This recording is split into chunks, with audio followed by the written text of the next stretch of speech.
할망구 냄새나니까 꺼져.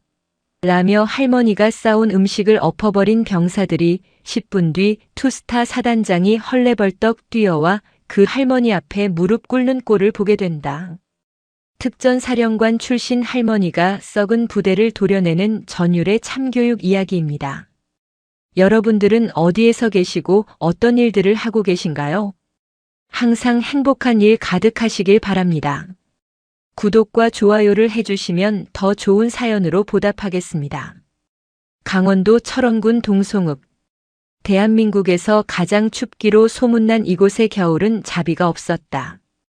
영하 20도를 오르내리는 혹한은 대지를 꽁꽁 얼려버렸고 살을 애는 듯한 칼바람은 두꺼운 옷을 뚫고 뼛속까지 파고들었다. 이곳은 육군 제육보병사단 일명 청성부대가 주둔하고 있는 최전방 지역이었다. 잿빛 하늘 아래 낡아빠진 시외버스 한 대가 거친 엔진 소리를 토해내며 위병소 앞 정류장에 멈춰 섰다. 버스 문이 열리자마자 하얀 입김이 뭉게구름처럼 피어올랐다. 그 속에서 지팡이를 짚은 노인 천맹순이 천천히 발을 내디뎠다. 천맹순의 행색은 초라하기 그지없었다.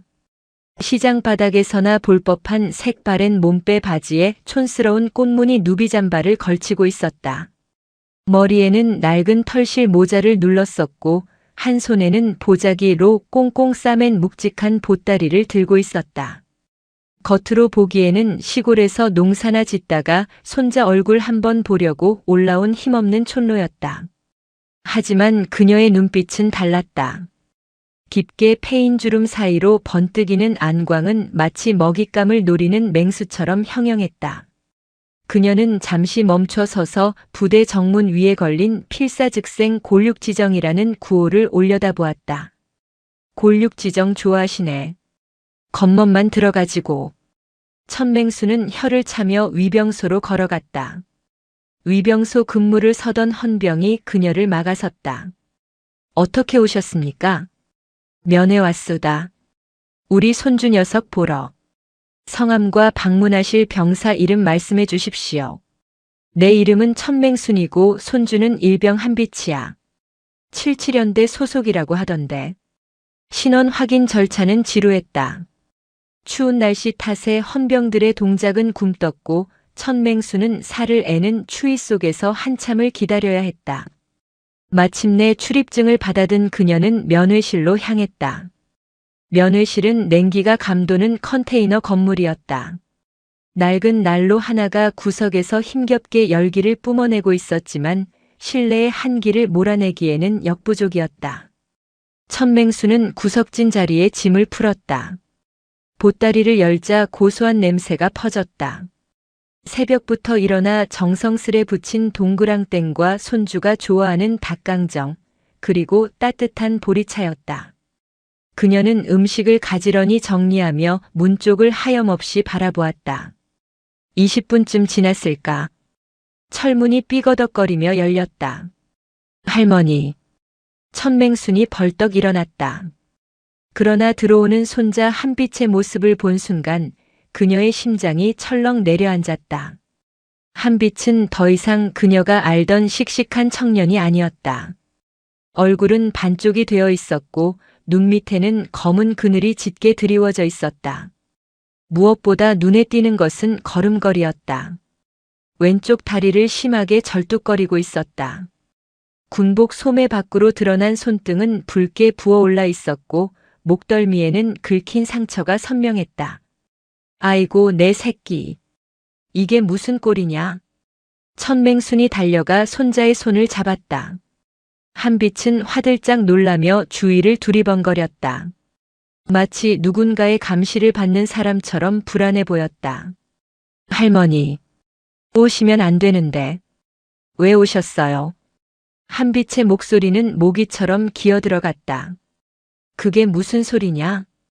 손주가 군대 갔는데 할미가 오는 게 당연하지. 어디 아픈 거냐? 다리는 왜 그래? 천맹순이 다리를 만지려 하자 한빛이 급하게 뒤로 물러섰다. 아니에요. 그냥 훈련하다가 좀 삐끗했어요. 괜찮아요. 거짓말이었다. 천맹수는 평생을 군복을 입고 전장을 누볐던 사람이다. 훈련 중에 생긴 상처와 사람에게 맞아서 생긴 상처는 냄새부터가 달랐다. 손자의 몸에서 나는 것은 피비린내 섞인 폭력의 냄새였다. 그때였다. 면회실 문이 다시 거칠게 열리며 2명의 병사가 들이닥쳤다. 전투복 상의 단추를 풀어 헤치고 삐딱하게 베레모를 쓴 병장 독고철과 그의 옆에서 비실비실 웃고 있는 상병 팽득구였다. 그들은 마치 제 집 안방인 양껄렁한 걸음으로 다가왔다. 어이, 한빛. 할머니 오셨냐? 독고철이 껌을 짝짝 씹으며 한빛의 어깨를 툭 쳤다. 한빛의 몸이 사시나무 떨듯 떨렸다. 충성. 그렇습니다. 목소리 봐라. 아주 기어들어간다. 기어들어가. 할머니 앞이라고 어리광 부리냐? 옆에 있던 팽득구가 낄낄거렸다. 독고철은 천맹순을 위아래로 훑어보았다. 경멸이 가득 담긴 눈빛이었다. 할머니가 뭐 맛있는 거 좀 싸우셨나 보네. 독고철은 허락도 없이 천맹순이 차려놓은 음식에 손을 댔다. 닭강정 하나를 집어 입에 쏙 넣더니 우물거리며 인상을 찌푸렸다. 아씨, 차갑네. 이거 언제 만든 거야? 맛대가리 없게. 그는 먹다 만 닭강정을 바닥에 퇴 뱉어버렸다. 천맹순의 눈썹이 꿈틀거렸다. 이복의 젊은이. 음식이 입에 안 맞으면 안 먹으면 되지 왜 바닥에 버리나. 천맹순이 점잖게 타일렀다. 그러자 독고철이 어이없다는 표정으로 팽득구를 쳐다봤다. 야, 들었냐? 이 할망구가 지금 나 훈계하는 거냐? 그러게 말입니다. 상황 파악 못하시네. 독고철이 테이블에 엉덩이를 걸치고 앉아 천맹순에게 얼굴을 들이밀었다. 할머니, 여기 군대예요. 사회에서처럼 노인 대접받을 생각 마세요. 그리고 우리 한빛이 군 생활 편하게 하려면 이런 싸구려 음식 말고 좀 실질적인 걸 가져오셔야지. 실질적인 거라니? 요즘 밖에는 좋은 패딩 많잖아요. 우리 소대 애들 입을 거랑 제 것까지 해서 한 10벌 정도. 브랜드 알죠? 등골 브레이크라고 불리는 거. 그거 딱 맞춰서 택배로 보내세요. 아, 현금도 좀 찔러주시면 더 좋고. 이건 명백한 갈취였다. 천맹수는 기가 찼다. 지금 내 손주 볼모로 잡고 돈 내놓으라는 건가? 말귀를 잘 알아들으시네. 아니면 뭐 한빛이 남은 군 생활 내내 관심병사로 지옥 맛 좀 보게 놔두시든가. 독고철이 한빛의 머리를 툭툭 쳤다. 한빛은 고개를 푹 숙인 채 눈물만 뚝뚝 흘리고 있었다. 할머니, 그냥 가세요. 제발. 제가 알아서 할게요. 손자의 애원하는 목소리에 천맹순의 가슴이 찢어지는 듯 했다. 그녀는 끓어오르는 분노를 억누르며 독고철을 똑바로 응시했다. 자네 이름이 뭔가? 독고철 병장님이시다. 왜? 헌병대에 찌르기라도 하게. 팽득구가 옆에 서죽거렸다. 독고철이라. 자네 군인이 국민을 지키라고 있는 거지 힘없는 노인네 협박해서 삥 뜯으라고 있는 줄 아나? 부끄럽지도 않은가? 천맹순의 일갈에 독고철의 표정이 일그러졌다. 이 쭈글쭈글한 할망구가 진짜 돌았나? 독고철이 천맹순의 귀에 대고 고래고래 소리를 질렀다. 야, 늙어서 귀 먹었어? 못 알아듣나 본데 여기선 내가 법이야. 돈 안 가져올 거면 썩 꺼지라고. 냄새나니까. 독고철은 테이블 위에 차려진 음식 그릇을 손으로 쳐서 엎어버렸다. 와장창. 그릇이 깨지고 닭강정과 동그랑땡이 흙바닥에 나뒹굴었다. 면회실 안의 공기가 얼어붙었다. 한빛이 비명을 지르며 바닥에 주저앉아 음식을 주워 담으려 했다. 하지 마라. 천맹순의 낮고 굵은 목소리가 울렸다. 그녀는 바닥을 닦으려는 손자의 손을 잡아서 일으켜 세웠다. 그리고 천천히, 아주 천천히 독고철을 올려다보았다. 그녀의 눈빛에서 살기가 뿜어져 나왔다. 늙어서 귀가 먹은 게 아니라 내 놈들이 지저대는 소리가 개소리라 못 알아듣는 척 좀 해줬다. 뭐. 기회는 줬다. 지금 당장 그 더러운 주둥이 닥치고 내 손주 앞에서 무릎 꿇고 빌어라. 그러면 내 늙은이의 아량으로 용서해 줄 수도 있으니. 독고철과 팽득구는 잠시 멍하니 있다가 배를 잡고 폭소를 터뜨렸다. 푸하하. 야, 들었냐? 용서해 준댄다. 아이고 무서워라. 이 할망구 치매 왔나 봐. 그러게 말입니다. 어디 요양병원에서 탈출했나? 그들의 조롱은 멈추지 않았다. 천맹수는 더 이상 대꾸할 가치를 느끼지 못했다. 그녀는 품속에서 아주 오래된 투박한 검은색 폴더폰을 꺼냈다. 스마트폰도 아닌 박물관에나 있을 법한 물건이었다. 전화하시게요? 아들한테? 하이고 많이 하세요. 경찰을 부르든 대통령을 부르든 맘대로 하라고. 독고철이 비아냥거렸다. 천맹수는 말없이 폴더폰을 열고 단축번호 1번을 꾹 눌렀다. 뚜루루. 뚜루루. 신호가 2번 가기도 전에 상대방이 전화를 받았다. 통신보안. 나태산입니다. 중후하고 묵직한 목소리. 현재 제육보병사단장 나태산 소장이었다. 나다. 태산이. 천맹순의 목소리는 차분했지만 그 안에는 태풍 같은 위압감이 서려 있었다. 철원군 동송읍에 위치한 제육사단 사령부. 사단장 집무실은 훈훈한 온기로 가득했다. 나태산 소장은 소파에 앉아 차를 마시며 참모들과 작전 회의를 하고 있었다. 그때 책상 위에 놓인 비상연락용 핫라인 전화기가 울린 것이다. 이 번호를 아는 사람은 대한민국의 5손가락도 꼽기 힘들었다. 나태산은 의아해하며 전화를 받았다. 그리고 수화기 너머로 들려온 목소리에 그는 들고 있던 찻잔을 떨어뜨릴 뻔했다. 나다. 태산이. 그 목소리. 절대 잊을 수 없는 목소리였다. 20년 전 그가 대위 시절 특전사령부에서 모셨던 전설적인 지휘관. 귀신 잡는 독사 천맹순 장군이었다. 그녀는 저녁 후 모든 연락을 끊고 사라져 군 내부에서는 그녀가 칩거에 들어갔다는 소문만 무성했다. 차차. 천사령관님? 정말 사령관님이십니까? 나태산은 벌떡 일어나 차려 자세를 취했다. 옆에 있던 참모들이 사단장의 돌발 행동에 놀라 눈을 동그랗게 떴다. 투스타인 사단장이 전화 한 통에 신병처럼 얼어붙다니. 그래, 살아있었구나. 별 2개 달더니 아주 편하게 지내나 보네. 전화기 너머로 들려오는 천맹순의 목소리에는 가시가 돋쳐 있었다. 나태산의 등줄기에 식은땀이 흘렀다. 아닙니다. 안 그래도 사령관님 소식 궁금해서 백방으로 찾고 있었습니다. 건강하십니까? 내 건강 챙길 때가 아니다. 지금 내 놈 부하들이 내 수명을 깎아먹고 있어서 말이다. 예? 그게 무슨 말씀이십니까? 나 지금 철원에 와 있다. 내 놈 관할인 77연대 3대대 면회실이다. 나태산의 안색이 창백해졌다.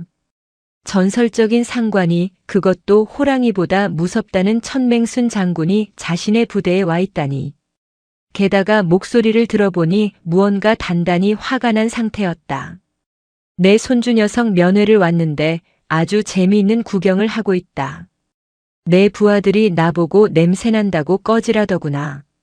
늙어서 귀 먹었냐고 소리도 지르고. 뭐시라고요? 나태산은 자신의 귀를 의심했다. 감히 누구한테? 천맹순 장군은 현역 시절 국방부 장관도 어려워했던 인물이었다. 육군 내의 부조리를 척결하고 특수전 전력을 비약적으로 상승시킨 살아있는 신하였다. 그런 분에게 일개 병사 나부랭이가 막말을 했다고. 사령관님, 도대체 어떤 놈들이 감히. 이름이 독고철이라던가. 아주 기세가 등등하더구나. 돈 안 가져오면 내 손주를 지옥으로 보내겠다고 협박까지 하던데. 나태산의 눈앞이 캄캄해졌다. 이것은 단순한 하극상이 아니었다. 자신의 지위 책임이 걸린, 아니 목이 날아갈 수도 있는 대형 사고였다.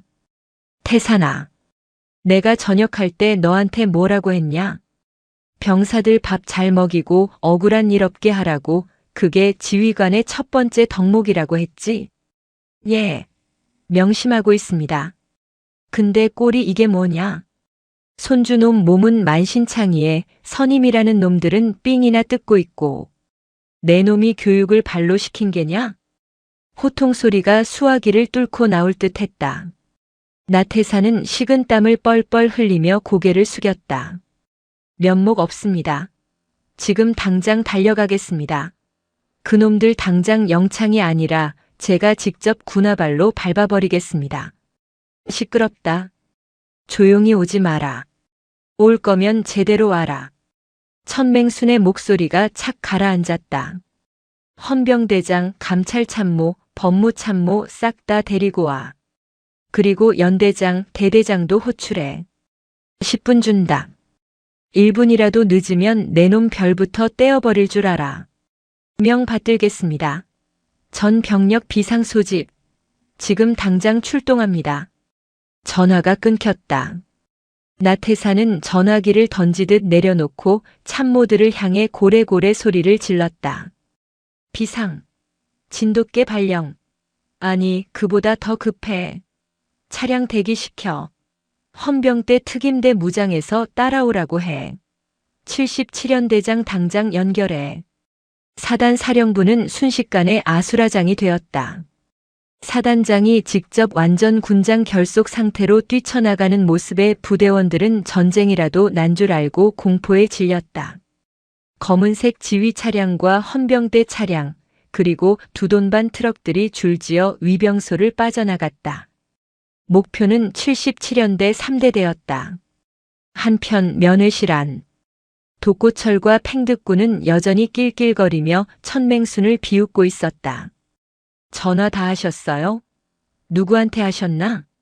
동네 이장님? 독고철이 빈정거렸다.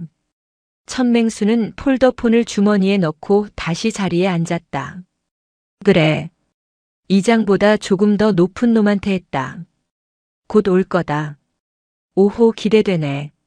오면 같이 닭강정이나 주워 먹으라고 하쇼. 한빛은 불안한 눈빛으로 할머니를 쳐다보았다. 할머니가 무언가 엄청난 일을 벌였다는 직감이 들었다. 할머니, 누구한테 전화하신 거예요? 걱정 마라. 너 괴롭히는 똥파리들 치우려고 파리채 좀 가져오라고 했다. 그때였다. 쿵, 쿵, 쿵. 지진이 난 것처럼 땅이 울리기 시작했다.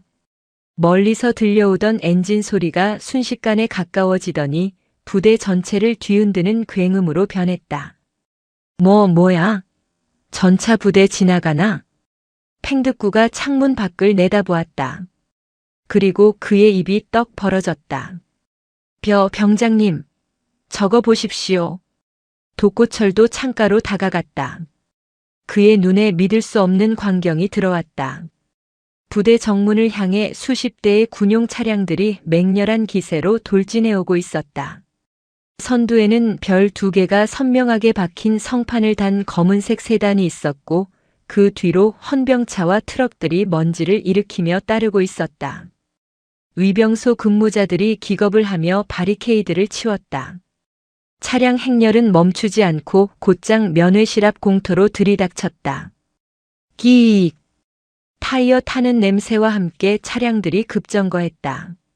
문이 열리기도 전에 헌병들이 튀어나와 면회실 주변을 포위했다. 뭐야? 사단장님이 왜 여기 와? 독고철의 얼굴이 하얗게 질렸다. 설마 저 할망구가 진짜 사단장을 부른 건가? 에이, 말도 안 돼. 우연이겠지. 하지만 그 우연이라는 희망은 성판 차량에서 내린 나태산 소장이 헐레벌떡 면회실로 뛰어오는 모습을 보는 순간 산산조각 났다. 나태산은 베레모가 삐뚤어진 줄도 모르고 미친 듯이 달렸다. 뒤따라 내린 연대장과 대대장도 사색이 되어 그 뒤를 쫓았다. 쾅! 면회실 문이 부서질 듯 열렸다. 독고철과 팽득구는 반사적으로 차려 자세를 취했다. 충성! 사단장님! 하지만 나태산의 눈에는 그들이 보이지 않았다. 그는 곧장 구석에 앉아있는 촌로 천맹순에게 달려갔다. 그리고 흙바닥에 무릎을 꿇고 머리를 박았다. 충성! 신고합니다. 소장 나태산! 부름을 받고 달려왔습니다. 늦어서 죽을 죄를 지었습니다. 그 뒤를 이어 들어온 대령 계급장의 연대장, 중령 계급장의 대대장도 영문도 모른 채 사단장을 따라 줄줄이 무릎을 꿇었다. 충성! 면회실 안은 정적에 휩싸였다. 독고철과 팽득구는 눈알이 튀어나올 것만 같았다. 자신들이 냄새난다고 늙어서 못 알아듣냐고 조롱했던 그 할머니 앞에 부대 최고 지휘관인 투스타 사단장이 무릎을 꿇고 있었다. 천맹수는 무릎 꿇은 나태산을 내려다보며 혀를 찼다. 나태산이, 너 많이 늙었다. 배도 나오고. 군인이 몸 관리가 그게 뭐냐? 나태산은 고개도 들지 못한 채 대답했다. 시정하겠습니다. 면목 없습니다. 천맹수는 지팡이 끝으로 바닥에 엎어진 닭강정을 가리켰다. 이것 좀 봐라. 내가 내 새끼 먹이려고 새벽부터 만든 건데 내 부하들이 맛이 없다며 바닥에 쏟아버리더구나. 개밥도 이렇게는 안 주는데 말이야. 나태산의 고개가 돌아갔다. 그의 눈빛이 독고철과 팽득구를 향했다. 그 눈빛은 사람을 죽일 듯이 흉흉했다. 내 놈들이냐? 나태산이 으르렁거렸다. 독고철은 다리에 힘이 풀려 주저앉았다. 바지가 축축해지기 시작했다. 공포에 질려 오줌을 지린 것이다. 사단장님.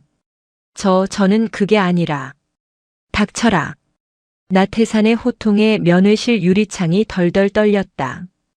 감히 누구 앞에서 행패를 부려. 이분이 누군지 아느냐? 대한민국 육군 예비역 중장, 전 특수전사령관 천맹순 장군님이시다. 너희 같은 쓰레기들이 감히 눈이나 마주칠 수 있는 분인 줄 알아. 3스타. 예비역 중장. 특전사령관. 독고철과 팽득구의 머릿속이 하얗게 타버렸다. 그들은 자신들이 건드린 존재가 단순한 할머니가 아니라 군대의 전설이자 살아있는 신화라는 사실을 깨달았다. 저승사자보다 더 무서운 존재가 눈앞에 있었다. 아이고 장군님, 몰라봤습니다. 죽여주십시오. 아니 살려주십시오. 팽득구가 바닥에 머리를 찌우며 빌기 시작했다. 독고철도 덜덜 떨며 엎드렸다. 천맹수는 자리에서 천천히 일어났다. 태산아. 예. 사령관님. 이 부대 냄새가 너무 난다. 아주 썩은 내가 진동을 해. 단순히 애들 기강 문제만이 아니야. 내 손주 몸을 봐라. 천맹순이 한빛의 소매를 걷어 올렸다. 멍들고 터진 상처들이 드러났다. 나태산과 연대장, 대대장은 경악을 금치 못했다. 이게 군대냐? 조폭 소굴이지. 천맹순의 목소리는 차가웠다. 오늘부로 내가 이 부대 접수한다. 예비역이지만 군단장한테 말해서 특별 감사 권한 받아낼 테니까 토달지 마. 명 받들겠습니다. 전적으로 사령관님 뜻에 따르겠습니다. 우선 저 쓰레기 두 놈부터 치워. 헌병대장. 면회실 밖에서 대기하던 헌병대장이 뛰어들어왔다. 예. 헌병대장 중령 박철민. 저 두 놈 당장 끌고 가서 영창에 쳐넣어. 그리고 아주 탈탈 털어라. 여죄가 한두 개가 아닐 거다. 내 손주 말고도 피해자가 수두룩할 테니 싹 다 조사해. 하나라도 놓치면 내 놈 옷 벗을 각오하고. 알겠습니다. 특임대. 연행해. 우락부락한 특임대원들이 들이닥쳐 독고철과 팽득구를 짐짝처럼 들어 올렸다. 살려주세요. 장군님. 한 번만 봐주세요. 그들의 비명소리는 특임대원의 군홧발에 채어 묻혀버렸다. 질질 끌려가는 그들의 모습은 처참했다. 조금 전까지의 위세는 온데간데 없고 비루한 겁쟁이의 모습뿐이었다. 독고철과 팽득구가 사라지자 천맹수는 한빛을 바라보았다. 한빛은 아직도 상황이 믿기지 않는 듯 멍한 표정이었다. 한빛아. 네. 내 할머니. 놀랐지? 할미가 좀 요란을 떨었다. 천맹수는 부드러운 미소를 지으며 손자의 헝클어진 머리를 정리해 주었다. 이제 아무 걱정 마라. 할미가 다 해결해 줄게. 그리고 너 괴롭힌 놈들, 저 두 놈 말고도 더 있지? 한빛은 주저하다가 고개를 끄덕였다. 네. 중대장님도, 행보관님도 다 알면서 모른 척 하셨어요. 소대장님은 오히려 돕고 병장 편을 들었고 천맹순의 눈매가 다시 매서워졌다. 들었냐 태산아. 나태산이 식은 땀을 닦으며 대답했다. 예, 똑똑히 들었습니다. 간부라는 작자들이 병사들 고혈을 빨아먹는 놈들을 비호해. 이게 군대냐? 당장 해당 중대 간부 전원 소환해. 그리고 대대장. 무릎 꿇고 있던 대대장이 화들짝 놀라며 고개를 들었다. 예, 대대장 중령 김태식입니다. 자네는 부하 관리를 어떻게 했기에 부대 꼴이 이 지경인가? 자네 눈은 장식품인가? 죄송합니다. 면목 없습니다. 죄송하다는 말로 때울 생각 마라. 자네도 조사 대상이다. 직무유기 혐의로 헌병대 조사받을 준비해. 대대장의 얼굴이 사색이 되었다. 태산아, 내 손주 외박 좀 시켜야겠다. 밥 좀 제대로 먹이고 씻겨야겠어. 안 되나? 아닙니다. 당연히 됩니다. 특별 휴가증 발급하겠습니다. 사령관님 편하신 대로 하십시오. 그래. 차 대기시켜라. 내 손주랑 같이 타고 나갈 거니까. 천맹수는 한빛의 손을 잡고 면회실을 나섰다. 밖에는 수백 명의 병사들이 연병장에 집합해 있었고 모든 간부가 도열해 있었다. 천맹순이 나오자 나태산 사단장이 큰 소리로 외쳤다. 부대 차렷. 사령관님께 대하여 경례. 충성. 우렁찬 함성이 철원의 하늘을 뒤흔들었다. 한빛은 할머니의 손을 잡고 그 광경을 바라보았다. 춥고 무섭기만 했던 철원의 겨울바람이 어쩐지 조금은 따뜻하게 느껴졌다. 할머니의 거친 손에서 전해지는 온기가 그의 얼어붙은 마음을 녹이고 있었다. 하지만 이것은 시작에 불과했다. 독고철은 꼬리일 뿐이었다. 부대 내에 만연한 악습과 비리의 뿌리는 생각보다 깊고 거대했다. 천맹수는 지팡이를 고쳐주었다. 늙은 사자의 사냥은 이제 막 시작되었다. 제육사단 헌병대 지하 조사실. 지상과는 다르게 퀴퀴한 곰팡이 냄새와 차가운 시멘트 도끼가 가득한 곳이었다. 형광등 하나가 윙윙거리는 소리를 내며 위태롭게 깜빡거렸고 철제 책상 위에는 마시다 만 종이컵과 수갑이 놓여 있었다. 그 책상 맞은편에 독고철 병장과 팽득구 상병이 앉아 있었다. 조금 전 면회실에서의 기세는 온데간데 없었다. 하지만 그들의 눈빛 깊은 곳에는 아직 완전한 포기가 담겨 있지 않았다. 설마 죽이기야 하겠어. 우리 뒤에 중대장님이 있는데 라는 얄팍한 믿음이 그들의 썩은 동아줄이었다. 철문이 둔탁한 소리를 내며 열렸다. 들어온 사람은 헌병대장 박철민 중령과 천맹순 장군이었다. 천맹순은 촌스러운 손바지 차림 그대로였지만 그녀가 풍기는 기백은 조사실의 공기를 순식간에 무겁게 짓눌렀다. 그녀는 아무 말 없이 독고철의 맞은편 의자에 털썩 앉았다. 지팡이를 책상 위에 툭 올려놓는 소리에 독고철의 어깨가 움찔했다. 밥은 먹었냐? 천맹순이 무심하게 물었다. 아닙니다. 독고철이 기어들어가는 목소리로 대답했다. 그렇겠지. 내 손주가 밥 먹을 때는 밥그릇을 엎어버리던 놈들이 제 밥구멍 챙길 정신은 없을 테지. 천맹수는 주머니에서 꼬깃꼬깃한 종이 뭉치를 꺼내 책상 위에 던졌다. 그것은 한빛의 관물대 깊숙한 곳에서 찾아낸 피 얼룩이 묻은 수첩이었다. 이게 뭔지 아느냐? 독고철의 눈동자가 흔들렸다. 모릅니다. 모른다라. 내 손주가 매일 밤 화장실에 숨어서 쓴 일기장이다. 여기 아주 재미있는 내용이 많더구나. 2월 4일 독고철이 담뱃방을 지졌다. 2월 10일 팽득구가 부모님 욕을 하며 침을 뱉었다. 2월 15일 50만 원을 상납하지 않으면 다리를 분질러 버리겠다고 했다. 천맹순이 수첩을 한 장 한 장 넘길 때마다 독고철의 얼굴은 흑빛으로 변해갔다. 이건 단순한 괴롭힘이 아니다. 특수폭행, 공갈, 협박. 그리고 천맹수는 수첩의 마지막 장을 펼쳤다. 거기에는 알 수 없는 숫자들과 계좌번호가 적혀 있었다. 이 계좌번호, 내 놈들 개인 계좌가 아니더구나. 대포 통장이지? 군대 안에서 병사들끼리 돈 뜯어내는 걸로는 모자라 불법 도박 사이트 총판 노릇까지 하고 있었어. 독고철과 팽득구의 입이 떡 벌어졌다. 그건 그들만의 1급 비밀이었다. 부대 내 사이버 지식 정보방을 이용해 불법 토토 사이트를 관리하고 후임들을 협박해 강제로 베팅하게 만든 뒤 수수료를 챙기는 악질적인 범죄. 그건 오해입니다. 한비치가 지어낸 겁니다. 독고철이 발악하며 소리쳤다. 지어냈다.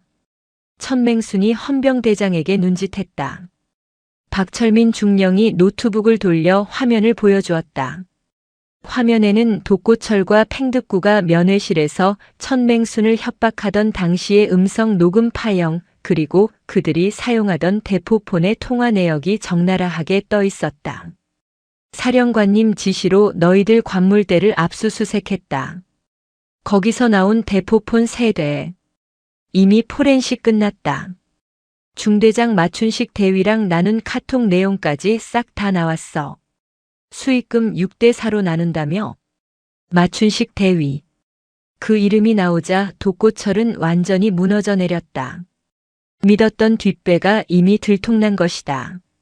천맹수는 자리에서 일어나 지팡이로 독고철의 어깨를 꾹 눌렀다. 마춘식이가 시켰냐? 아니면 내 놈들이 마춘식을 꼬드긴 거냐? 뭐 중요하진 않다. 어차피 둘 다 엮어서 콩밥을 먹여줄 테니까. 그때였다. 조사실 밖이 소란스러워졌다. 비켜. 나 3대대 7중대장 마춘식 대위다. 내 부하들 조사하는데 왜 못 들어가게 해? 복도에서 고성이 들려왔다. 제 발로 호랑이 굴에 들어온 셈이었다. 천맹순의 입가에 서늘한 미소가 번졌다. 호랑이도 제 말하면 온다더니 썩은 고기 냄새 맡고 하이에나가 제 발로 기어왔구나. 들어오라고 해라. 철문이 열리고 전투복을 입은 마춘식 대위가 씩씩거리며 들어왔다. 그는 들어오자마자 헌병대장에게 삿대질을 했다. 박중령님, 이거 월권 아닙니까? 제 중대원들을 영장도 없이 이렇게 잡아다 가두고 사단장님께 정식으로 항의하겠습니다. 그는 구석에 앉아있는 촌로 천맹수는 안중에도 없었다. 그저 힘없는 할머니가 헌병 때의 읍소에서 벌어진 해프닝 정도로 생각한 것이다. 마 대위. 목소리가 크군. 천맹순이 나직하게 말했다. 마춘식은 그제야 고개를 돌려 천맹순을 바라보았다. 당신은 뭐야? 외부인은 나가쇼. 군사보안구역인 거 몰라? 헌병대장 박철민이 한숨을 내쉬며 고개를 저었다. 저 멍청한 놈이 제명에 못 죽으려고 작정을 했구나. 마춘식 대위. 자네 임관할 때 선서했지? 국가와 국민을 수호한다고. 그런데 자네가 수호한 건 불법 도박 사이트 서버였나 보군. 뭐라고요? 이 할망구가 미쳤나?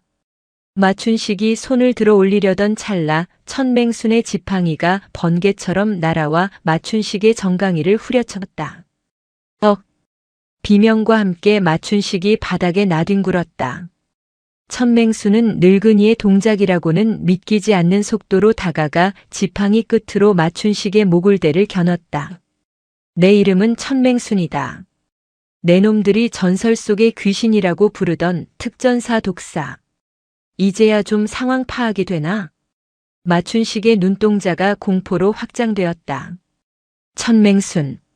군 생활을 조금이라도 한 사람이라면 모를 수 없는 이름. 전설적인 여군 장성. 천. 장군님? 그래. 내 놈이 뒷돈 챙겨 처먹고 애들 피 빨아먹는 동안 나는 칼 갈고 있었다. 내 놈들 목 칠 칼을. 천맹수는 헌병들에게 명령했다. 이놈도 묶어. 옆방에 쳐놓고 불 때까지 잠 재우지 마. 물 한 모금도 주지 마라.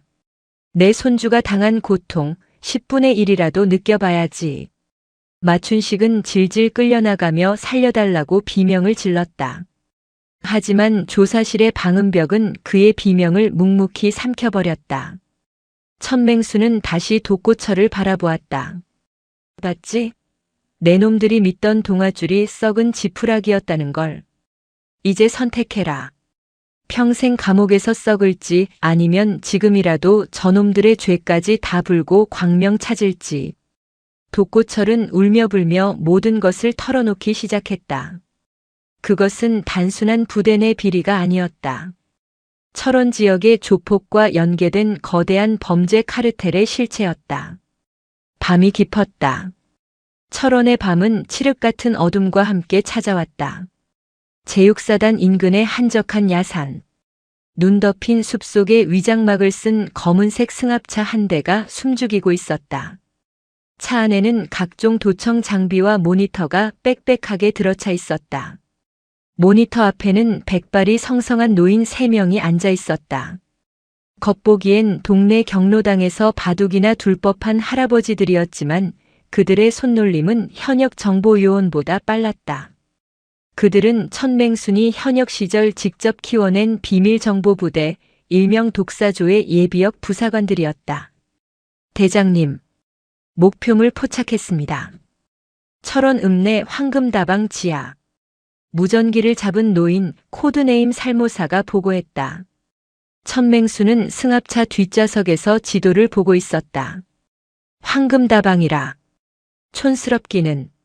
거기가 서버실이냐? 네. 마춘식 대위의 대포폰 위치 추적 결과 그곳으로 모든 자금이 흘러들어갔습니다. 그리고 지금 그곳에 낯익은 얼굴이 하나 들어갔습니다. 누구냐? 77연대장 최영수 대령입니다. 천맹순의 미간이 좁혀졌다. 연대장까지. 썩은 뿌리가 생각보다 깊었다. 대대장과 사단장은 허수아비였고 실질적인 몸통은 연대장 최영수였던 것이다. 최영수는 평소 청렴 결백한 이미지로 군내에서 신망이 두터운 인물이었다. 그런 그가 병사들의 피를 빠는 거머리의 우두머리였다니. 가면을 아주 잘 쓰고 살았구나. 최영수. 천맹수는 주먹을 꽉 쥐었다.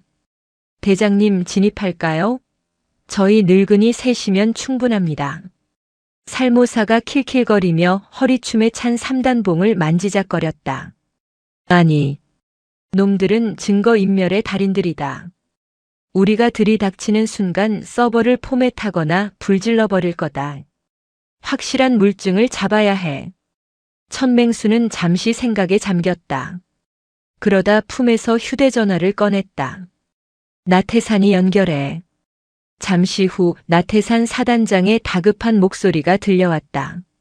사령관님, 어디 계십니까? 헌병대가 조사 중인데 갑자기 사라지셔서. 태산아. 내부하 연대장 최영수. 지금 어디 있냐? 최 연대장이요? 오늘 몸살 감기가 심해서 관사에서 쉬고 있다고 보고받았습니다. 몸살 감기 좋아하네. 지금 읍내 다방에서 아가씨 끼고 양주 처마시고 있다. 불법 도박 자금 정산받으면서. 예, 그게 무슨. 지금 당장 4단 기동 타격대 출동시켜. 무장은 실탄으로 한다. 그리고 내가 신호하기 전까지 절대 사이렌 울리지 마. 쥐새끼들 도망간다. 알겠습니다. 제가 직접 지휘하겠습니다. 천맹수는 전화를 끊고 다시 모니터를 바라봤다. 화면 속 CCTV에는 다방 밀실에서 돈다발을 세고 있는 최영수 대령과 지역 조폭 두목의 모습이 선명하게 잡혀 있었다. 살모사 7.4 구렁이. 장비 챙겨. 3명의 노인이 동시에 대답했다. 예. 그들은 승합차에서 내려 눈 덮인 산길을 미끄러지듯 내려갔다. 발소리 하나 나지 않는 완벽한 침투 기술이었다.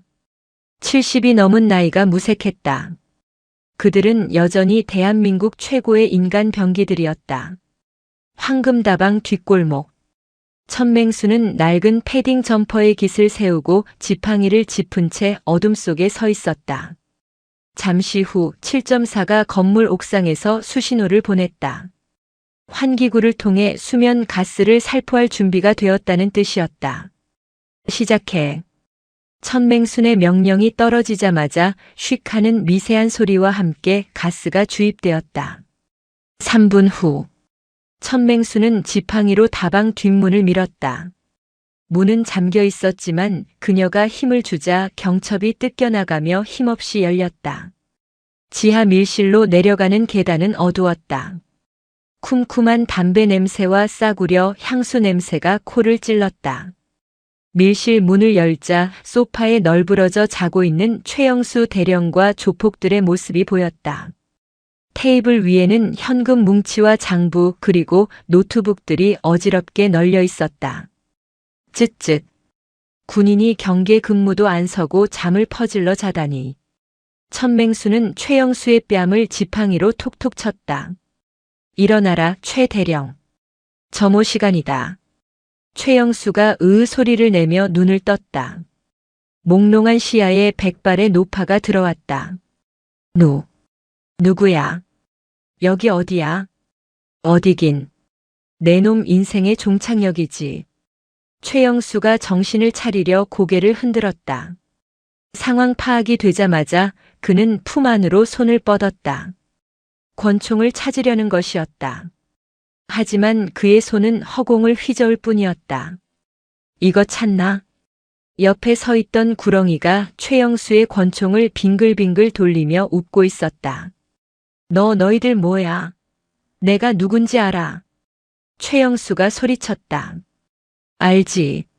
아주 잘 알지. 77연대장 최영수. 아니, 도박 사이트 운영자 빅보스.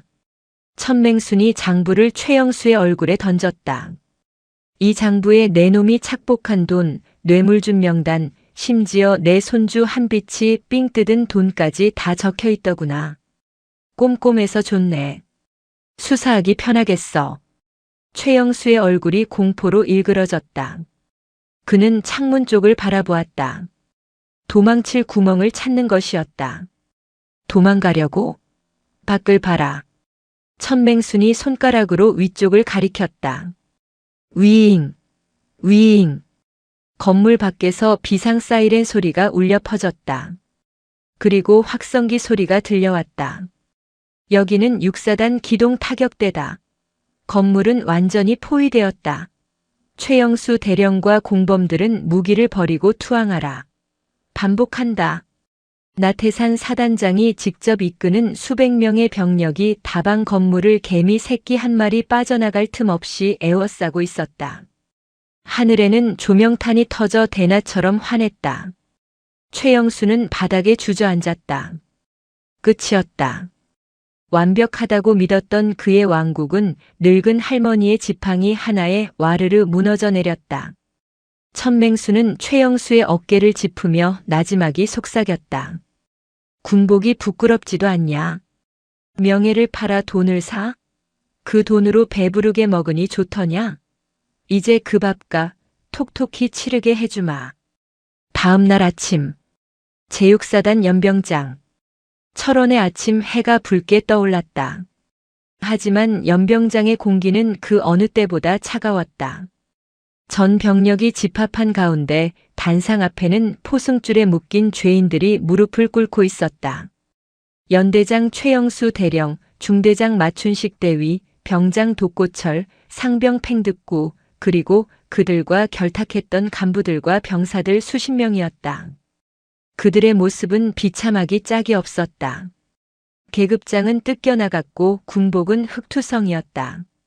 단상 위에는 나태산 사단장과 천맹순 장군이 서 있었다. 천맹순은 오늘 손바지가 아닌 나태산이 준비해온 정복을 입고 있었다. 어깨에 빛나는 별 3개.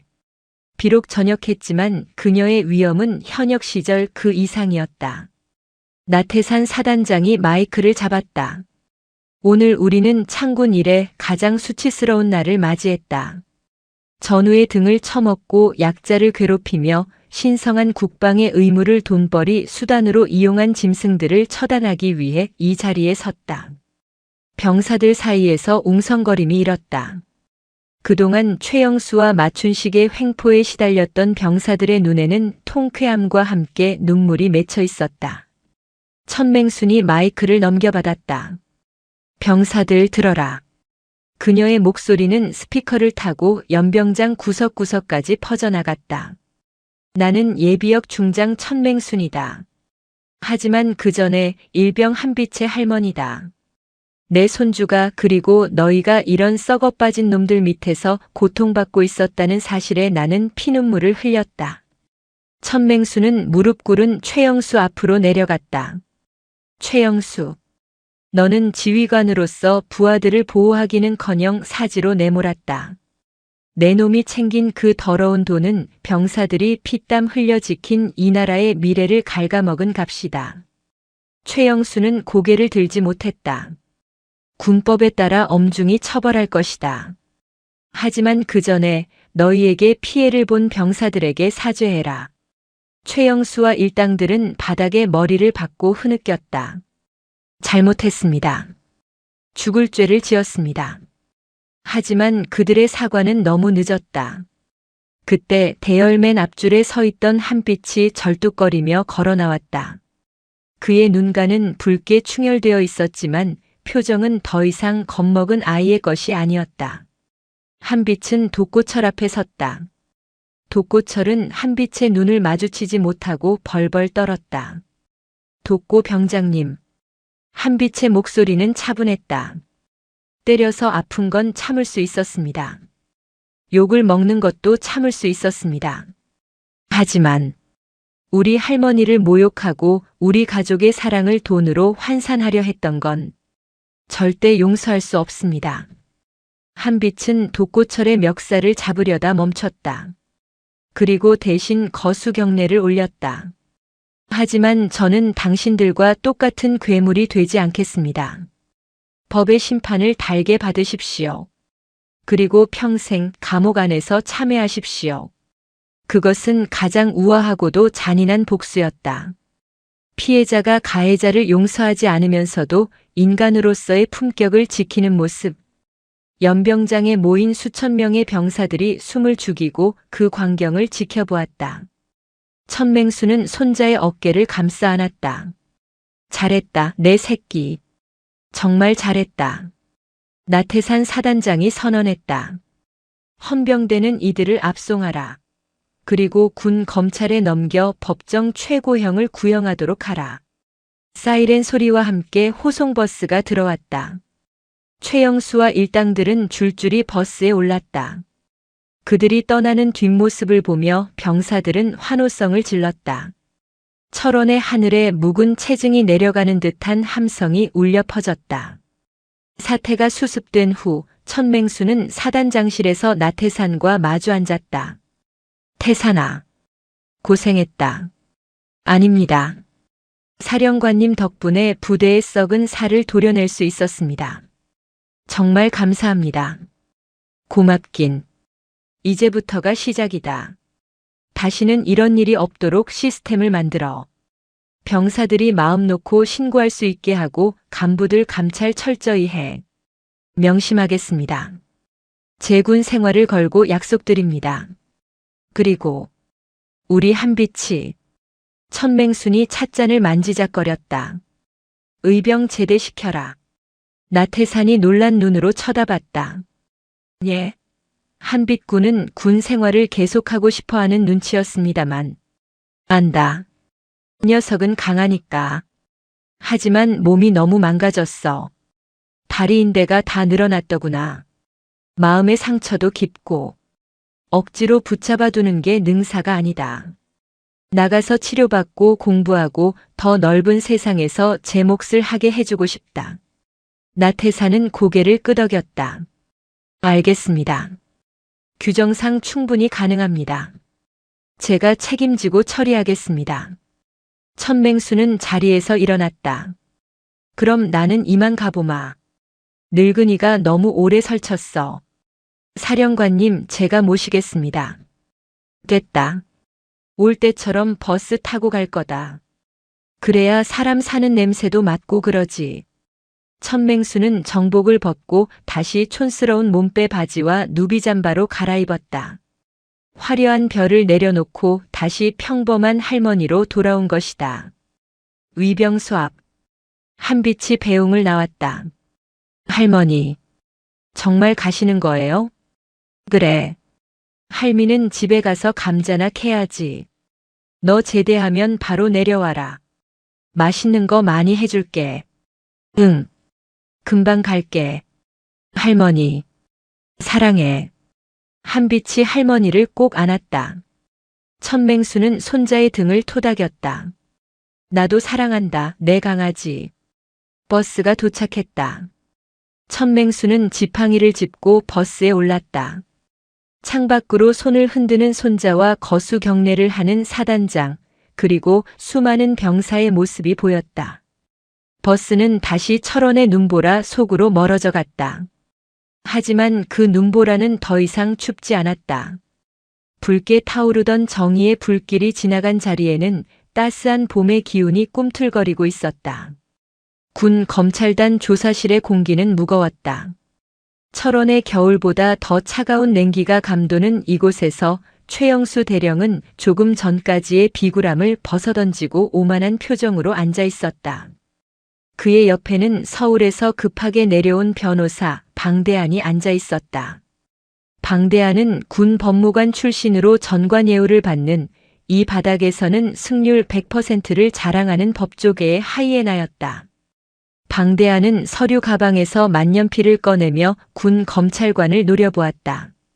이봐요, 김소령. 지금 이 수사가 적법하다고 생각합니까? 민간인 할머니가 부대에 난입해서 지휘관을 폭행하고 사단장이 영장도 없이 사적인 감정으로 긴급 체포를 했다. 이거 전부 불법 체포의 직권남용입니다. 재판까지 갈 것도 없어요. 당장 구속 취소하고 석방하세요. 안 그러면 역으로 당신들 옷 벗게 될 겁니다. 젊은 군 검찰관 김소령은 입술을 깨물었다. 최영수의 혐의는 명백했지만 절차상의 허점을 물고 늘어지는 방대안의 논리는 치밀했다. 대한민국 법은 때로 정의보다 절차를 중요시했고 방대안은 그 틈새를 파고드는데 도가 튼 인물이었다. 최영수가 비릿한 웃음을 흘렸다. 들었지? 나 77년 대장이야. 내가 무너지면 사단 전체가 흔들려. 적당히 하고 덮자고. 내가 나가면 자네 진급은 내가 책임져 줄게. 그때였다. 조사실 철문이 쾅 소리를 내며 열렸다. 진급 같은 소리하고 자빠졌네. 천맹순이었다. 그녀는 지팡이를 짚고 천천히, 아주 천천히 걸어 들어왔다. 그녀의 뒤에는 나태산 사단장이 굳은 표정으로 서 있었다. 방대안이 인상을 찌푸리며 소리쳤다. 누구십니까? 여기는 수사 중인 공간입니다. 민간인은 나가세요. 헌병. 뭐 하는 거야? 당장 내보내. 천맹수는 대꾸도 없이 방대안의 앞으로 다가가 의자를 끌어당겨 앉았다. 그녀의 눈빛이 방대안의 안경 너머 눈동자를 꿰뚫듯 응시했다. 자네가 방대안인가? 전 육군 고등군사법원장 지냈다는 그 양반. 제 프로필을 읊을 시간 있으면 나가시죠. 할머니 때문에 내 의뢰인이 억울한 누명을 쓰고 있으니까. 억울하다라. 도박 사이트 운영하고 뇌물 받아 처먹은 게 억울해? 증거 있습니까? 그거 다 강압수사로 얻어낸 허위 자백 아닙니까? 법정 가면 효력 없습니다. 천맹수는 혀를 찼다. 법을 아주 잘 아는구먼. 그래, 법대로 하자. 자네가 좋아하는 법. 천맹수는 품속에서 두툼한 서류 봉투를 꺼내 책상 위에 던졌다. 툭. 둔탁한 소리가 조사실의 정적을 깼다. 이게 뭡니까? 열어봐. 방대하는 코웃음을 치며 봉투를 열었다. 하지만 서류를 한 장 한 장 넘길 때마다 그의 여유롭던 표정은 점점 경악으로 물들어갔다. 그것은 최영수의 비리 증거가 아니었다. 바로 변호사 방대한 자신의 비리 장부였다. 군 법무관 시절 재판 거래 내역, 전역 후 대형 방산 비리 사건 무마 대가로 받은 뒷돈 내역, 그리고 심지어 유부녀와의 불륜 사진까지. 이게 어떻게? 방대한의 손이 사시나무 떨듯 떨렸다. 천맹순이 나직하게 속삭였다. 내가 현역 시절 별명이 독사였다. 독사는 말이다. 한번 문먹잇감은 절대 안 놓쳐. 그리고 그 먹잇감을 지키려는 놈이 있으면 그놈부터 죽여놓고 시작하지. 이건 불법 사찰입니다. 도청의 미행까지. 이거 범죄예요. 범죄? 증거 있어? 누가 그랬는데? 내 늙은 친구들이 심심해서 파본 거다. 자, 이제 선택해라. 최영수 변호 계속하다가 이 장부랑 같이 뉴스에 대문짝만하게 나올래? 아니면 조용히 짐 싸서 꺼질래? 천맹순의 협박, 아니 경고는 서리빨보다 차가웠다. 방대하는 계산이 빠른 사람이었다. 최영수 하나 구하려다 자신의 인생 전체가 박살날 판이었다. 방대하는 벌떡 일어났다. 최 대령님, 미안합니다. 이 사건은 제가 감당할 수 없겠습니다. 사임하겠습니다. 최영수가 눈을 부릅떴다. 뭐? 이봐. 돈을 그만큼 받아먹고 튀어? 야! 방대한은 뒤도 돌아보지 않고 조사실을 뛰쳐나갔다. 조사실에 남은 것은 덩그러니 앉은 최영수와 그를 내려다보는 천맹순뿐이었다. 자, 이제 방패막이도 사라졌네. 최영수. 아직도 억울하냐? 최영수의 어깨가 축 늘어졌다. 장군님. 한 번만 살려주십시오. 제가 잠시 미쳤었습니다. 퇴직금이라도 받게 해주십시오. 처자식이 있습니다. 내가 삥 뜯은 병사들도 누군가의 귀한 자식들이다. 내 손주 한비치도. 내 처자식 밥 먹이자고 남의 자식 피눈물 흘리게 해? 그 밥이 목구멍으로 넘어가더냐? 천맹수는 지팡이로 바닥을 쾅 찍었다. 김소령. 뭐하나. 구속영장 청구해. 혐의는 뇌물수수, 직권남용, 그리고 범죄단체 조직죄까지 싹 다 걸어.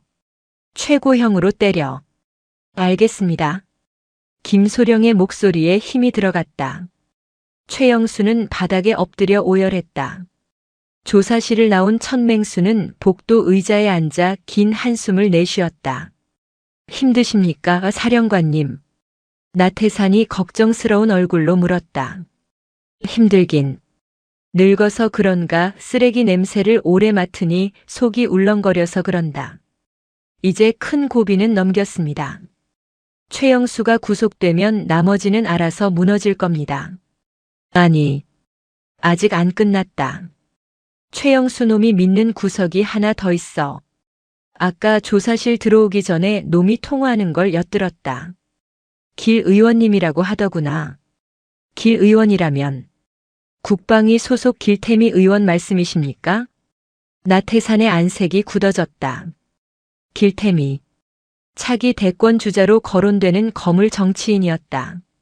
최영수의 도박 자금 일부가 정치 비자금으로 흘러들어갔다면 이건 단순한 군 비리 사건이 아니라 정권의 명운이 걸린 스캔들이 될 수도 있었다.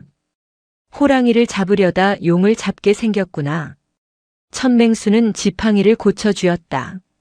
한비치는 어떠냐? 국군 철원병원에 입원 중입니다. 외상 치료는 잘 되고 있는데 심리적인 불안이 아직 큽니다.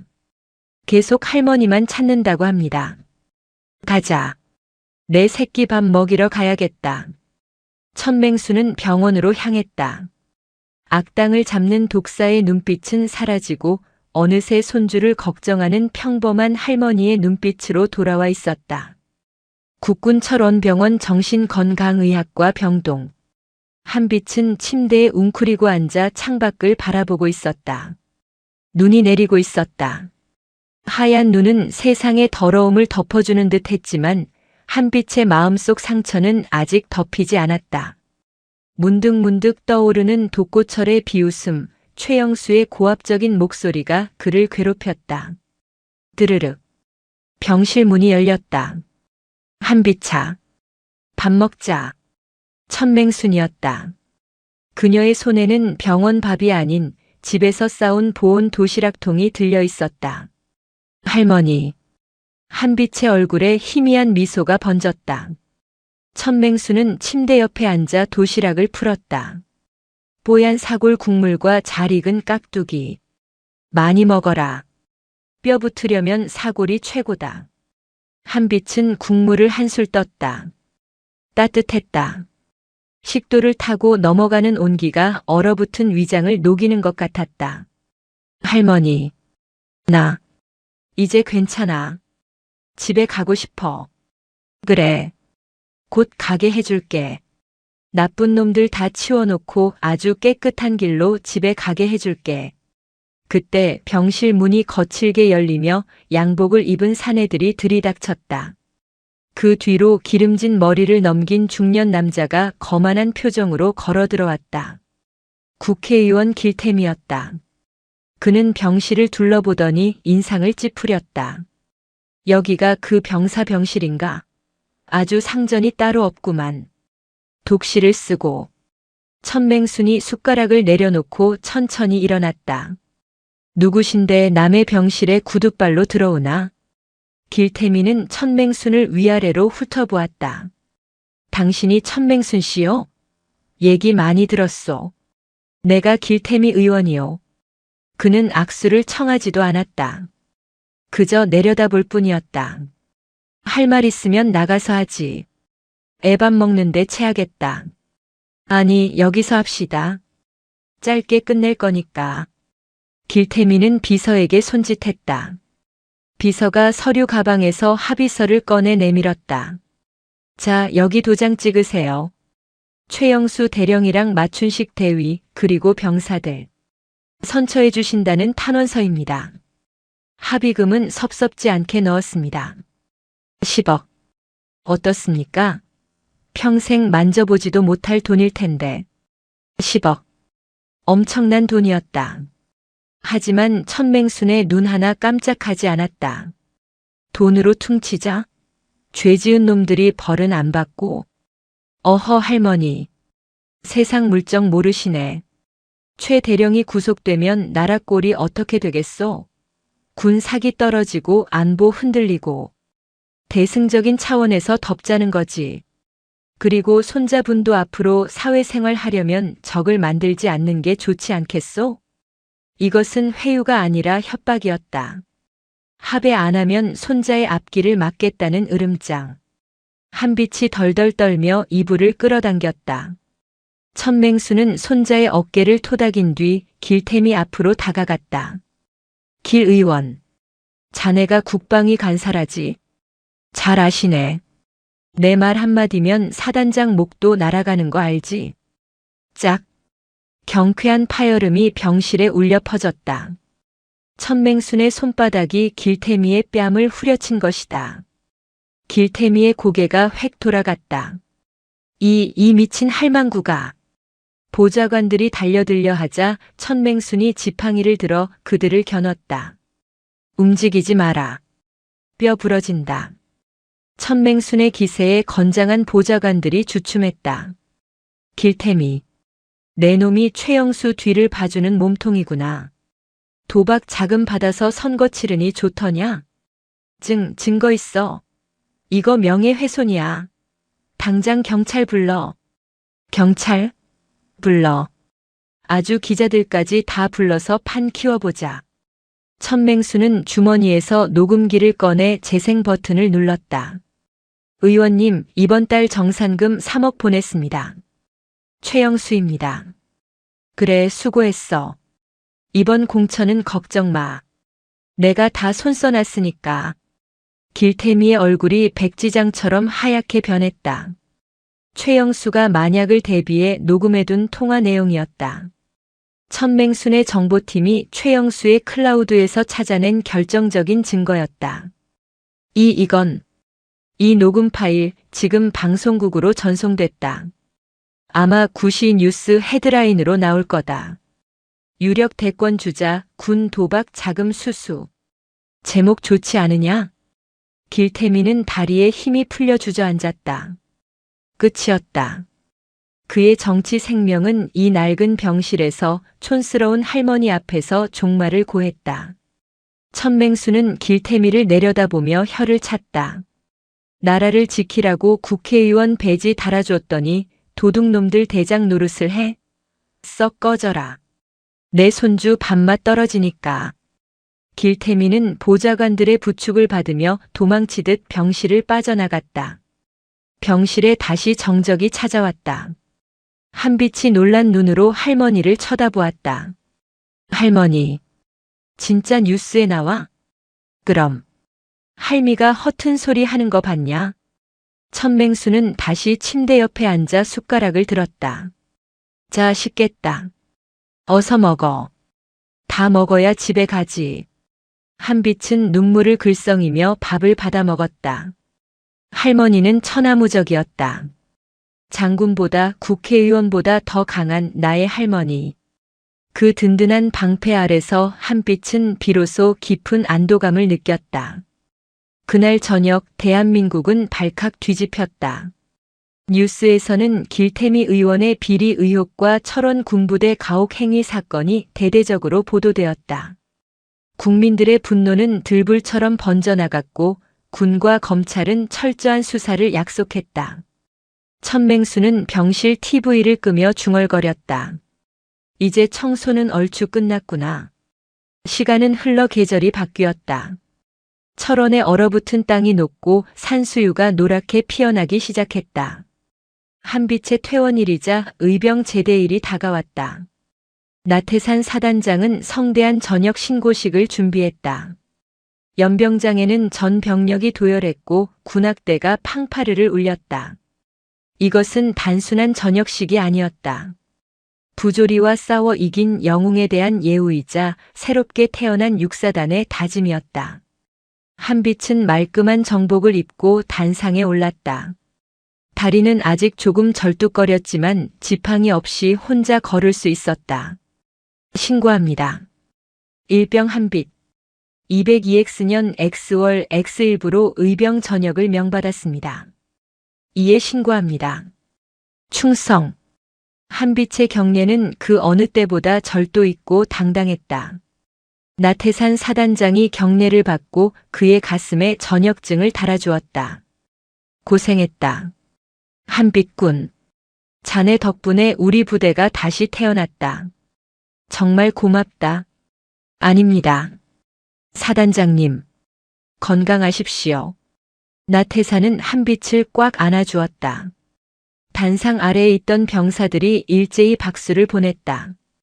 그 박수 소리에는 진심 어린 존경과 미안함이 담겨 있었다. 단상 한쪽에는 천맹순이 흐뭇한 표정으로 서 있었다. 그녀는 오늘 군복이 아닌 화사한 봄꽃 무늬 원피스를 입고 있었다. 이제는 장군이 아닌 평범한 할머니로 돌아갈 시간이었다. 식이 끝나고 위병소로 향하는 길. 수많은 병사가 도열하여 한빛이 가는 길을 배웅했다. 그 중에는 예전에 한빛을 방관했던 소대원들도 있었다. 그들은 고개를 숙이며 사과했다. 한비차 미안하다. 정말 미안하다. 우리가 비겁했어. 용서해줘. 한빛은 그들의 손을 하나하나 잡아주었다. 괜찮아. 너희들도 무서워서 그랬던 거 알아. 나 이제 다 잊었어. 건강하게 전역해라. 진정한 용서였다. 가해자가 처벌받았기에 가능한, 그리고 한빛이 더 큰 사람이 되었기에 가능한 관용이었다. 위병소 앞에는 낡은 시외버스가 아닌 나태산 사단장이 준비한 검은색 세단이 대기하고 있었다. 사령관님, 집까지 모시겠습니다. 천맹수는 손사래를 쳤다. 됐다. 늙은이 호강하면 탈난다. 그리고 내 차가 와 있어. 예? 차라니요? 그때 부대 앞 도로로 트랙터 한 대가 덜덜거리며 들어왔다. 운전석에는 천맹순의 고향 친구인 박노인이 타고 있었다. 짐칸에는 지푸라기가 푹신하게 깔려 있었다. 어이, 맹순이. 손주 데리고 가자. 막걸리 받아놨다. 천맹순이 호탕하게 웃었다. 봤지? 내 전용 리무진이다. 이게 벤츠보다 승차감이 좋아. 천맹수는 한빛의 손을 이끌고 트랙터 짐칸에 올랐다. 가자, 한빛아. 집에 가자. 네, 할머니. 트랙터가 경운기 소리를 내며 출발했다. 한빛은 멀어지는 부대를 바라보았다. 높은 담벼락과 날카로운 철조망, 그리고 그 안에 갇혀있던 고통스러웠던 기억들이 봄바람에 실려 날아가는 듯 했다. 할머니. 왜?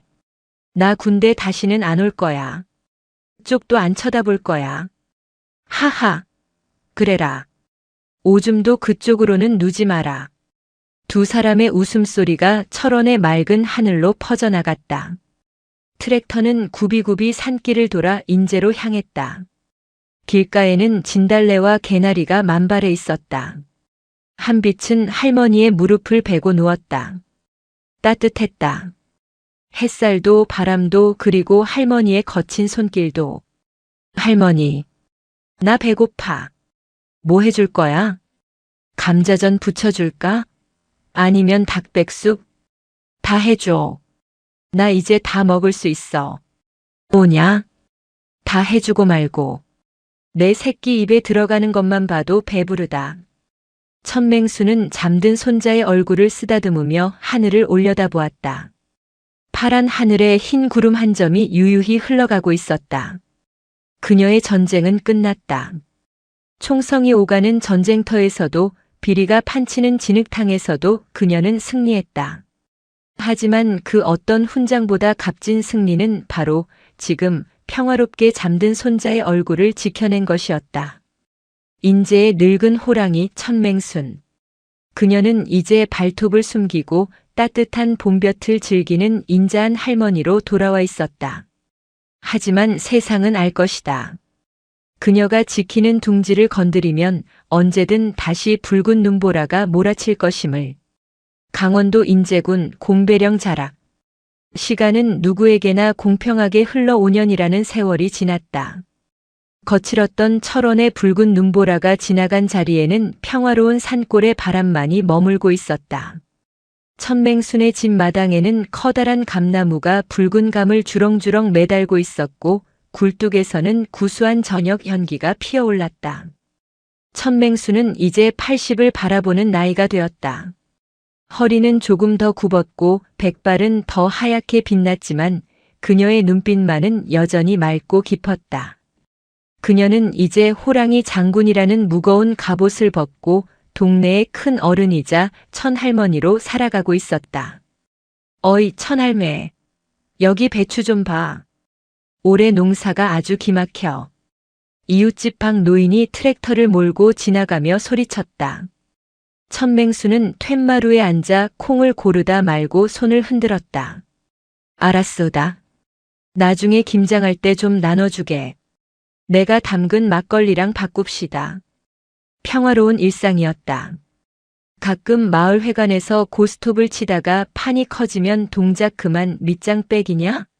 라며 왕년의 카리스마를 보여주어 노인들을 긴장시키는 것 외에는 그녀는 그저 평범한 시골 할머니였다. 하지만 세상은 그녀를 잊지 않았다. 대문 앞에는 여전히 국가유공자의 집 명패가 빛나고 있었고 우체통에는 전역한 장병들이 보낸 감사 편지가 끊이지 않고 배달되었다. 그녀가 뿌린 정의의 씨앗은 전국 각지에서 싹을 틔우고 있었다. 같은 시각 경북 청송교도소 독방. 차가운 시멘트 바닥에 죄수 번호 3840번이 웅크리고 있었다. 전 77연대장 최영수였다. 징역 15년을 선고받은 그는 이제 형기의 3분의 1을 채웠을 뿐이었다. 그의 몰골은 처참했다. 한때 수천 명의 병사를 호령하던 연대장의 위엄은 온데간데 없고 눈빛은 흐리멍덩했으며 치아는 빠져 발음이 샜다. 3840번. 면회 없다. 작업 나갈 준비해. 교도관이 철창을 두드리며 소리쳤다. 최영수는 힘겹게 몸을 일으켰다. 교도소 안에서 그는 왕따였다.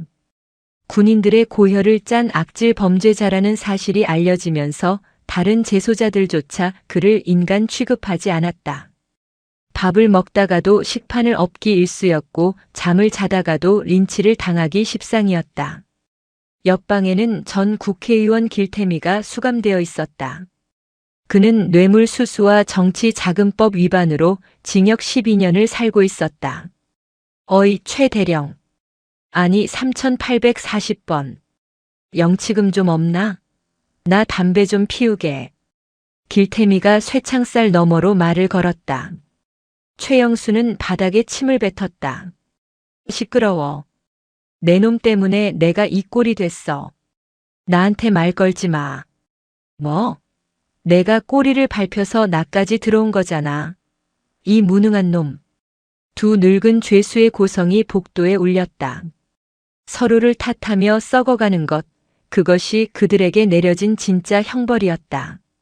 그리고 일반 사동. 독고철과 팽득군은 화장실 청소를 하고 있었다. 그들은 가장 험한 일을 도맡아 했다. 야, 똑바로 안 닦냐? 냄새나잖아.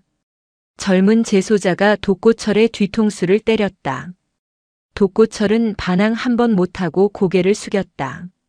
죄송합니다. 다시 하겠습니다. 군대에서 후임들을 괴롭히던 그가 이제는 사회의 밑바닥에서 가장 비참한 을이 되어 있었다. 인과응보. 그 말이 사무치게 뼈저린 하루하루였다. 서울 서초동 법원 종합청사. 제1형사부 법정안은 취재진의 열기로 가득했다. 오늘은 거대 방산 기업의 비리를 파헤친 공익 제보자를 변호하는 재판의 선고일이었다. 피고인석에는 대기업 회장이 앉아 있었고 변호인석에는 젊은 변호사가 서 있었다. 깔끔한 정장 차림의 단단한 눈매, 그리고 왼쪽 다리를 살짝 절지만 당당하게 서 있는 청년. 한빛이었다. 그는 5년 전 의병 제대 후 피나는 노력 끝에 사법시험 로스쿨 변호사 시험을 수석으로 합격했다. 대형 로펌의 스카우트 제의를 모두 거절하고 그는 힘없는 사람들을 위한 인권 변호사의 길을 택했다. 재판장이 판결문을 읽어 내려갔다. 피고인들은 조직적으로 불량 부품을 납품하여 군의 전력을 약화시키고 이를 은폐하기 위해 내부 고발자를 협박하였다. 이는 국가 안보를 위협하는 중대한 범죄이다. 이에 피고인에게 징역 10년을 선고한다. 탕, 탕, 탕. 법정 안에 환호성이 터졌다. 한빛은 옆에 앉아 눈물을 흘리는 공익 제보자의 손을 꼭 잡아주었다. 고생하셨습니다. 이제 다 끝났습니다. 감사합니다, 변호사님. 정말 감사합니다. 변호사님 아니었으면 저는... 법정을 나서는 한빛에게 기자들이 몰려들었다. 한 변호사님, 이번 승소의 비결이 뭡니까? 거대 기업을 상대로 두렵지 않으셨습니까? 한빛은 마이크 앞에서 잠시 숨을 고르고 미소 지었다. 두려웠습니다. 하지만 저에게는 두려움을 이기는 법을 알려주신 스승님이 계십니다. 그분이 누구십니까? 제 할머니입니다. 호랑이보다 무섭지만 누구보다 정의로우신 분이죠. 할머니께서 항상 말씀하셨습니다. 강한 자에게는 호랑이처럼 약한 자에게는 솜니불처럼 대하라고. 저는 그 가르침을 따랐을 뿐입니다. 카메라 플래시가 터졌다. 한빛의 눈은 서울의 빌딩 숲 너머 멀리 인제의 산골을 향해 있었다. 주말. 인제군 곰배령 천맹순의 집. 오늘은 마을 잔치가 열리는 날이었다. 한빛이 큰 재판에서 이기고 내려온다는 소식에 천맹수는 아껴두었던 씨암탉을 잡고 돼지 한 마리를 통째로 주문했다. 마당에는 멍석이 깔리고 동네 사람들이 모여 전을 부치고 떡을 쳤다. 고소한 기름 냄새가 온 동네에 진동했다. 할머니, 저 왔어요. 대문 밖에서 익숙한 목소리가 들렸다. 천맹순이 버선발로 튀어나갔다. 말끔한 양복을 입은 한빛이 양손 가득 선물 꾸러미를 들고 서 있었다. 아이고, 내 강아지. 왔구나. 천맹수는 다 큰 손자를 아이처럼 끌어안았다. 한빛의 품에서 나는 도시의 냄새가 낯설면서도 반가웠다. 할머니, 얼굴이 왜 이렇게 반쪽이야? 밥 잘 안 챙겨 드셨어? 무슨 소리냐? 내가 너보다 더 잘 먹는다. 어서 들어와. 손님들 와 계신다. 마당에는 뜻밖의 손님들이 와 있었다. 육군 참모총장이 된 나태산 대장, 그리고 이제는 중령으로 진급한 당시 헌병대장 박철민이었다. 그들은 사복 차림으로 평상에 앉아 막걸리를 마시고 있었다. 충성, 한빛 변호사님 오셨습니까? 나태산 총장이 장난스럽게 거수 경례를 했다. 아이고 총장님, 이러시면 곤란합니다. 한빛이 쑥스러워하며 고개를 숙였다. 자네 뉴스 봤네. 아주 멋지더구만. 법정에서 기업회장을 아주 탈탈 털어버리던데. 할머니 닮아서 말빨이 아주 매서워. 다 총장님이 그때 길을 잘 터주신 덕분입니다. 술판이 벌어졌다. 계급장도 직함도 내려놓고 그들은 그저 사람 대 사람으로 어우러졌다. 나태사는 술이 얼큰하게 취하자 천맹순에게 잔을 올렸다. 사령관님, 아니 누님, 정말 존경합니다. 누님이 그때 철원을 뒤집어 놓지 않으셨다면 저도 그저 현실에 안주하는 똥별이 되었을 겁니다. 누님이 제 군인 인생을 구하셨습니다. 천맹수는 묵묵히 잔을 비우고 웃었다. 시끄럽다. 술이나 마셔. 군인이 말이 많으면 쓰나. 하지만 그녀의 입가에는 흐뭇한 미소가 떠나지 않았다. 자신이 뿌린 씨앗들이 거목이 되어 세상을 지탱하고 있는 모습을 보는 것. 그것이 노년의 가장 큰 기쁨이었다. 밤이 깊어 손님들이 모두 돌아가고 사위가 고요해졌다. 천맹순과 한빛은 툇마루에 나란히 앉아 밤하늘을 올려다보았다. 인제의 밤하늘은 쏟아질 듯한 별들로 가득했다. 할머니, 뭐냐? 나 가끔 꿈을 꿔. 무슨 꿈? 군대 있을 때 꿈. 독고철한테 맞고 최영수한테 협박당하던 그 시절 꿈. 천맹순이 손자의 손을 가만히 잡았다. 한빛의 손은 따뜻했지만 미세하게 떨리고 있었다. 아직도 무섭냐? 아니, 예전에는 무서워서 식은땀을 흘리며 깼는데 요즘은 달라. 꿈속에서 내가 울고 있으면 할머니가 나타나. 지팡이를 휘두르면서 그놈들을 다 쫓아내줘. 그리고 나를 안아줘. 한빛은 할머니의 어깨에 머리를 기댔다. 그래서 이제는 안 무서워. 깨고 나면 오히려 힘이 나. 내 뒤엔 천맹순이 있다 생각하면 세상에 못할 일이 없을 것 같아. 천맹순의 눈가가 촉촉해졌다. 그녀는 손자의 머리카락을 쓸어 넘겼다. 한빛아, 할미는 이제 많이 늙었다. 이빨 빠진 호랑이야. 언젠가는 나도 내 곁을 떠나겠지. 에이, 무슨 소리야. 100살까지 살 건데. 듣거라. 내가 없어도 너는 혼자가 아니다. 내가 지키려는 사람들, 내가 걷는 정의로운 길. 그게 다 너를 지켜줄 거다. 너는 이미 나보다 훨씬 강한 호랑이가 되었으니까. 천맹수는 하늘에 떠 있는 가장 밝은 별을 가리켰다. 저 별을 봐라. 어두울수록 더 빛나지 않니? 세상이 아무리 썩고 어두워도 너처럼 빛나는 놈 하나만 있으면 길은 보인다. 나는 내가 그런 별이 되었으면 좋겠다. 응. 약속할게. 할머니 이름에 부끄럽지 않게 세상에서 가장 환하게 빛나는 별이 될게. 한빛은 할머니의 거친 손등에 입을 맞췄다. 바람이 불어왔다. 차가운 밤바람이었지만 두 사람 사이의 온기는 식지 않았다. 마당 구석의 귀뚜라미 소리가 자장가처럼 들려왔다. 다음 날 아침, 한빛은 서울로 돌아갈 채비를 했다. 천맹수는 차 트렁크가 터질 정도로 바리바리 싸놓은 반찬과 농산물을 실어주었다. 가서 밥 굶지 말고, 힘들면 언제든 내려오고. 알았지? 알았어.